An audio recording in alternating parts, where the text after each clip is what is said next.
Vamos resolver aqui essa questão? Sobre as leis de Kepler e a lei da gravitação universal, assinale o que for correto. Gente, afirmativa 01. A Terra exerce uma força de atração sobre a Lua. Sim, verdadeiro, né? De acordo com a mecânica clássica, de acordo com as leis que foram citadas no enunciado, em particular com a lei da gravitação universal, a Terra exerce força sobre a Lua, a Terra exerce força sobre a gente. Corpos com massa, né, eles vão naturalmente exercer essa força de atração de natureza gravitacional. Então, sim, a Terra exerce uma força de atração sobre a Lua. E vem cá, a Lua exerce uma força de atração sobre a Terra? Sim, né?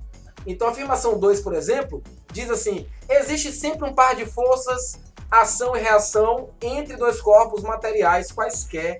Sim, porque já que esses dois corpos, eles possuem massa, eles se atraem gravitacionalmente.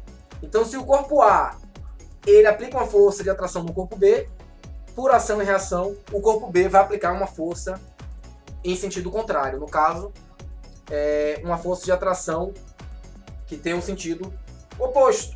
Então, por exemplo, se a Terra puxa a Lua para baixo, então a Lua puxa a Terra para cima. É sempre assim, uma força de ação, outra de reação. Então, a afirmação 1 está correta, a afirmação 2 também correta. Afirmação 04.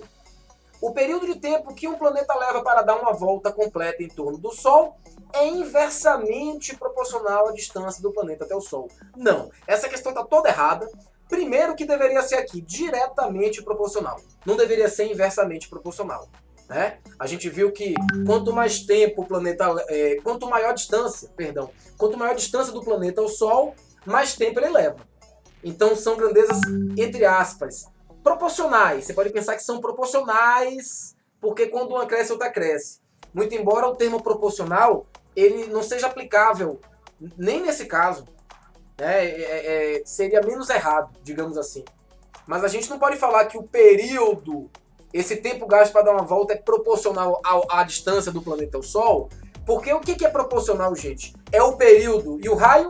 Nananina não. Lembrando, o que é proporcional é o período ao quadrado e o raio ao cubo. Se tivesse assim, para estar correta essa afirmação, em outras palavras, para essa afirmação estar correta, gente, voltando aqui para a afirmação 4, para ela estar correta, deveria ser assim, o período de tempo, o período de tempo ao quadrado que o planeta leva, tal, é diretamente proporcional à distância do planeta ao Sol elevada ao cubo.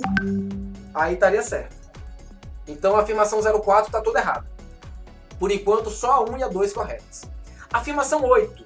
O segmento de reta traçado de um planeta ao Sol varrerá áreas iguais em tempos iguais durante a revolução do planeta em relação ao Sol. Verdade pura. Essa é basicamente a segunda lei de Kepler, né? Em intervalos de tempo iguais, os planetas varrem áreas iguais. Então, por enquanto, corretas. 01, 02, 08. E por fim, a afirmação 16, que diz: as órbitas dos planetas em torno do Sol são elípticas. Até aí está correto. E o Sol ocupa um dos focos da elipse correspondente à órbita de cada planeta. Corretíssima. Essa afirmação 16 é a própria primeira lei de Kepler, a lei das órbitas, que diz que as órbitas dos planetas são elípticas e o Sol ocupa um dos focos, certo? Então, as corretas são 01, 02 e também 08 e 16. Então isso vai dar quanto? 11 com 16, 27.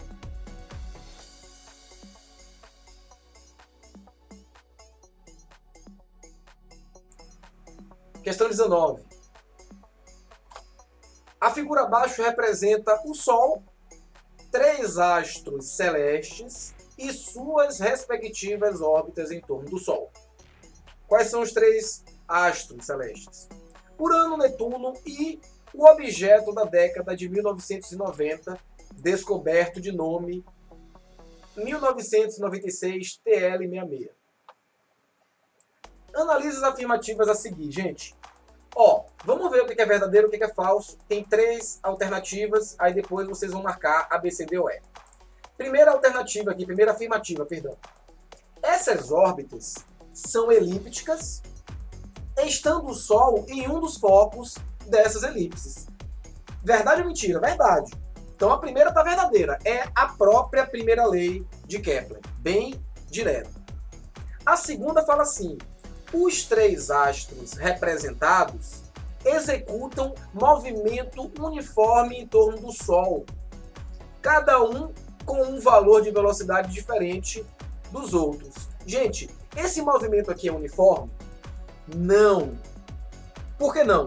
Porque a velocidade não é constante. A gente acabou de ver na segunda lei de Kepler lá, no próprio vídeo, que quando o planeta chega perto do Sol, esse ponto aqui é o periélio, lembre, perto do hélio, periélio, a velocidade aumenta. Quando o planeta se distancia, está afastado do hélio, afélio, aí a velocidade diminui. Então a velocidade não é constante. Por isso que a afirmativa 2 está falsa. O movimento não é uniforme, tá certo? Muito embora, deixa eu falar uma coisa, muito embora, para alguns cálculos aproximados, a gente consegue bons resultados, considerando que o movimento é circular e uniforme, é uma circunferência perfeitinha, bonitinha, com a velocidade constante, aproximadamente, e aí a gente consegue bons resultados. Mas, se perguntar se o movimento é uniforme ou não, não é uniforme. Mas você pode considerar que o movimento é uniforme com algum tipo de aproximação, tá? Em alguns cálculos. Mas, de qualquer forma, afirmativa 2 errada. Afirmativa 3. Dentre os astros representados, quem gasta menos tempo para completar uma volta em torno do Sol é Urano. Gente, quem que vai gastar menos tempo aqui nessa brincadeira? Urano, Netuno ou esse objeto aqui, um 996 TL66? Quem vai gastar menos tempo é quem estiver mais perto do Sol ou quem está mais longe? Quem está mais perto.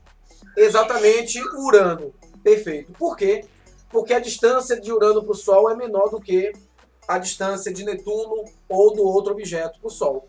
E se Urano está mais perto do Sol, se esse raio médio da órbita de Urano, o R, o raio médio da órbita de Urano, é pequeno, o tempo que ele vai gastar para dar uma volta também vai ser pequeno. Entenderam? Essa que é a lógica. Então, dentre os astros representados, quem gasta menos tempo para completar uma volta em torno do Sol é Urano, verdadeiro. Moral da história: a afirmativa 1 está verdadeira, a afirmativa 2 está falsa, porque o movimento não é uniforme, a velocidade muda, e a afirmativa 3 é verdadeira, então você vai marcar o quê? Letra E. Essa que é a resposta correta. Certo, gente?